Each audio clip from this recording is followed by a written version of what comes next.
Hello, Sun City residents. This is Rusty Bradshaw with Sun City News and Stuff, and I'm here interviewing Art Huseonica, a Sun City resident and adventurer, and we'll be talking about his latest outing, a hike of the Arizona Trail. But first, I want to satisfy a little curiosity of my own. Your hiker name is Karts, correct? That's correct, and it comes from Karen, my wife, and Art, me. And we used to hike together, and so we were known as Karts, K-A-R-T-S, and that was decades ago. She's retired from hiking right now, but I carried that moniker with me online and in person for, 30-some years now. And you've become known as Karts because whenever I talk about Art Huseonica, they go, who? And when I say Karts, it's like, ah. Yes. So you just got done with the Arizona Trail, correct? I'm still hiking it, actually. I've gone over almost 600 miles of the 800 miles of the Arizona Trail, and I'm taking a small break here because I'm waiting for the Grand Canyon, the north rim of the Grand Canyon to open up, because it's been closed since last year, since the Dragon Bravo fire, and it devastated a lot of the trail, especially the North Kaibab Trail, which goes down into the Grand Canyon. And so they're trying to repair all that. And hopefully by May 15th, I will be hiking it and completing the Arizona Trail then. Now, you said that was 800 miles? 800 miles. And they're tough too. And it's one of the toughest long distance trails in the country. It's not as long as the others, such as the Appalachian Trail or Pacific Crest Trail, but it's really challenging because all the biodiversity, the different terrains you're going to be faced with and weather conditions. And in fact, this year, there's not a lot of people that's going to be finishing the Arizona Trail because of the intense heat that we've had, especially in the southern tier, the lower half of the state. And I think most people's been aware of this. Now, if it takes them a while to do the repairs on that last 200 miles, are you going to have to postpone? No, hopefully they'll get it done. I'm very, very confident in the Arizona Trail Association and the National Park Association getting it fixed at least by May 15th or by the end of May. And I need to finish my hike by the end of May, because otherwise it's just going to be too hot. And as time extends out, it's going to be more and more expensive for me too, because right now prices for support, for example, shuttles, resupply, water caching on the Arizona Trail, the prices are going up. Used to be free, complimentary, but now with the rise in inflation, people are starting to charge me a lot of money to store water to shuttle me from one point to another. So we need to get this done soon. Yeah. Now, on your other adventures, you've gotten sponsors. Do you have sponsors for this hike as well? Yes, I have. I don't know if we call them sponsors or not, but they're supporters of this, of my hike, and they've been with me for numerous years. I've created relationships with small companies, and my focus, Rusty, is always on locally owned, veteran-owned, small businesses. I avoid the big companies and big corporations because I like to know who the leaders are. We talk personally, one-on-one, and we get to know each other and help support each other in that way. Nice. Now, as I recall, this is not your first hike of the Arizona Trail. No, about 8 years ago, I yo-yoed it. And what that means is I went from Mexico to Utah. And when I got to Utah, I had this post-hike depression, which is normal after a long-distance hike. You really miss it. And I was talking to the folks at the Arizona Trail Association, and they said, well, you have a bad case of this post-hike depression, don't you? And I go, yeah. And they go, well, it's because you're, by trade, a mountain climber, because I've climbed most of the mountains in the Western Hemisphere, North and South America.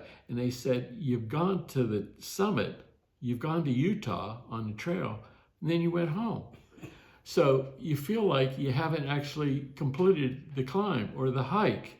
So why don't you come back in the fall and hike from Utah to Mexico, which I did. So it was a yo-yo, a round trip. hike of total of 1,600 miles. And I felt much better after that then. Now, you talk about going from Mexico to Utah on the Arizona Trail. Now, does that go through Arizona into Utah? It actually stops at the border of Utah, just like it starts at the Mexican border. It's a very precise starting point and a very precise ending point. Of course, you can keep hiking into Utah and some of the other southwestern states if you wanted to, but it's very, very well defined with a starting and stopping point. And now, we don't have a southern terminus now at Mexico. The government has shut down access to the border area where we used to hike down to the actual Mexican border. And now we're limited to staying about 2 miles away from it, unfortunately. So I'm glad I was able to start down there in February to be able to officially start at the Mexican border and then hike north, which is called northbound, or in long distance hiking slang, NOBO, N-O-B-O. And if I hike southbound, it'd be a SOBO, S-O-B-O. You mentioned a couple of other trails, Appalachian Trail and others. Have you hiked those, or? No, I have not. I consider them, they're longer, but I think they're easier. There's a lot more support on them. And there's a lot more people too. The Arizona Trail, in my opinion, is much more challenging. Plus, it keeps me within my home state here, because what I wanted to do on this hike was to honor the founder of the Arizona Trail, Dale Shewalter. In 1985, he got the idea of, why don't we have a trail that goes all the way across Arizona? So he decided a north-south orientation. So he started down at the Mexican border, and with his horse, pack animals, he traversed the entire state, sometimes doing 25 miles a day, trying to figure out if it was possible and where would the route be. So he tried to connect previous trails that earlier settlers and indigenous folks used. He tried to put together some just dirt supply roads called 2 tracks, and he was able to finally weave a rough pattern from Mexico to Utah. But then in the following years, he had to try to convince supporters, get funding, donations, talk to local, state, and national organizations to actually bring this to fruition. And he was successful at that. In 2009, it became an official trail. And unfortunately, he was fighting cancer. He had a long battle with cancer. He died in 2010, just 1 year before the Arizona Trail was officially completed in 2011. So I'm honored to have the support of the Arizona Trail Association and the Shewalter family, the Dale Shewalter family, to do this hike, the Dale Shewalter Tribute Hike, to help honor Dale's legacy. Nice. Now, are there any east-west trails like this? There's some in concept. A lot of people want to do them. There's some that traverse at different angles through the state, but this is the primary one. Of course, there's thousands of hiking trails in Arizona of different lanes, but this is the premier. It's called a National Scenic Trail, just like the Appalachian Trail or Pacific Crest Trail. Now, I take it the entire trail is not flat or little foothills. Tell me a little bit about the terrain you have to navigate. Rusty, if you think of any kind of terrain, it's going to be here on the Arizona Trail. We got flat desert, we got rolling desert, we got desert mountains. We've got peaks up to 9,000 feet that we got to traverse over, and long mountain ranges that we cover. And there's 3 or 4 of them. Plus, don't forget, the Arizona Trail goes through the Grand Canyon. It goes down the South Kaibab Trail and up the North Kaibab Trail, 22, 23 miles. And that is a lot of altitude, a lot of elevation changes. So it's a challenging hike. Actually, the joke is that people who have hiked the Appalachian Trail Pacific Crest Trail or the Continental Divide Trail, 3 premier trails, they say that those hikers come to the Arizona Trail to die because it is a challenging, very challenging hike. Wow. Anything more you want to talk about that Arizona Trail? Almost said Oregon, but There is an Oregon Trail, yes, Yes. that's true. You know that, yeah. yeah. It's just because I lived in Oregon for so long, it kind of sneaks in there once in a while. Anything else you want to tell us about the Arizona Trail track that you're doing now? One of the interesting things is there's a lot of people called trail angels, and they will help out. They'll pick us up at trailheads, take them into town. They'll cache water for us, usually on a fee basis, donations, or they set the fees. But if it wasn't for the trail angels on the Arizona Trail, through hiking, the Arizona Trail would be nearly impossible. It would be so difficult. And these people, I've worked with so many of them already, and I've already established relationships with more up north as I go up toward the border. I'll be back on trail on next Thursday, in fact, heading up to the South Rim of the Grand Canyon. And then I'm going to shuttle around. A trail angel is going to shuttle me around to the North Rim area up there, and I'll do some hiking north up toward the Utah border to fill in that section as I wait for the Grand Canyon to officially reopen on May 15th, and let's hope that happens. So you say you're going Thursday to do some hiking up there, but it's not officially open, so you're not continuing the hike, you're just getting a little work in, or? I'm kind of bookending the closed areas from the south and from the north, and that way when it does open, I can just jump in and hit the Grand Canyon. Finish it off. Yeah, I'll either go south to north or north to south. I haven't decided yet. It depends on the timing, the logistics, any kind of support I can get from my friends, family, or trail angels. How long do you think you'll be on the hike once you start on Thursday? I'm hiking for 4 days, and then I got 2 days off to get up to the border, and I'm gonna be hiking for 5 or 6 days up there. And then I'll come back home and wait for the trail to reopen. Now, when you say Thursday, you're not talking tomorrow, you're talking next week. Next week, yes, the 23rd, yeah. My sister's gonna drive me up to Chino Valley. I'm gonna meet a guest hiker up there, Joe Farnsworth, and we're going to drive up north of Flagstaff and pick up where I left off before and hike into the South Rim. So we're going to spend about 3-4 really long, really tough, challenging days getting up there. You talk about challenges, and I know that you've been on other adventures that are quite more challenging. I want to talk about your Yukon territory a little bit. You never were able to finish that completely. 11 miles, Rusty. I was 11 miles short, sitting at Huseonica. The weather, a super low came in, and it was I just couldn't afford to wait, a week or 2 weeks. I was burning through money and time. And because I had to get up to the Northwest Passage, because I was on a team to row the Northwest Passage. So time and money were very critical. Plus, there was a lot of influence from local officials and indigenous leaders up there near the Bering Sea at Huseonica saying, Karts, go home. You're challenging the river, you're challenging the weather, and it's not a good plan. And please abandon your plans. And so I did.